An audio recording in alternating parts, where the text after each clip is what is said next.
திண்டுக்கல் மேட்டுப்பட்டி பகுதியிலிருந்து ஏராளமான கிறிஸ்தவர்கள் வேளாங்கண்ணி மாதா கோவிலுக்கு பாதயாத்திரையாக தாரை தப்பட்டையுடன் ஆடிப்பாடி சென்றனர். தமிழகத்தில் பிரசித்தி பெற்ற கிறிஸ்தவ ஆலயங்களில் ஒன்றானது அன்னை வேளாங்கண்ணி மாதா ஆலயம் ஆகும். இந்த கோவிலில் வருடம் தோறும் 29ஆம் தேதி கொடியேற்றும் நிகழ்ச்சி நடைபெறுகிறது.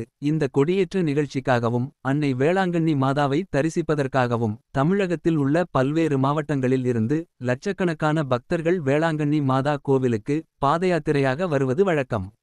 அந்த வகையில் திண்டுக்கல் மேட்டுப்பட்டியில் புனித வியாகுல அன்னை ஆலயத்தில் சிறப்பு திருப்பள்ளி நடைபெற்று அதனைத் தொடர்ந்து மாதாவின் திருவுருவம் பதித்த தீர்த்தத்தினை பங்குத்தந்தை செல்வராஜ் தலைமையில் அர்ச்சிப்பு நடைபெற்றது. இதனைத் தொடர்ந்து 7 நாட்கள் பாதயாத்திரையாக பங்கு மக்கள் 100க்கும் மேற்பட்டோர் தாரை தப்பட்டை முழங்க ஆடிப்பாடி மகிழ்ச்சியுடன் சென்றனர். செல்லும் இடமெல்லாம் பக்தர்களுக்கு அன்னதானம் வழங்கப்பட்டது.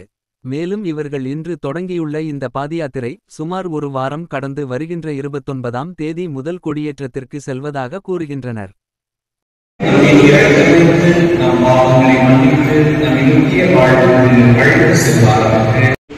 அதனால் நாங்கள் அவருடைய பரிந்துரை நாமத்தை பெற்று விண்ணரசின் பிள்ளைகளுக்குரிய மாட்சியை அடைய வழியாக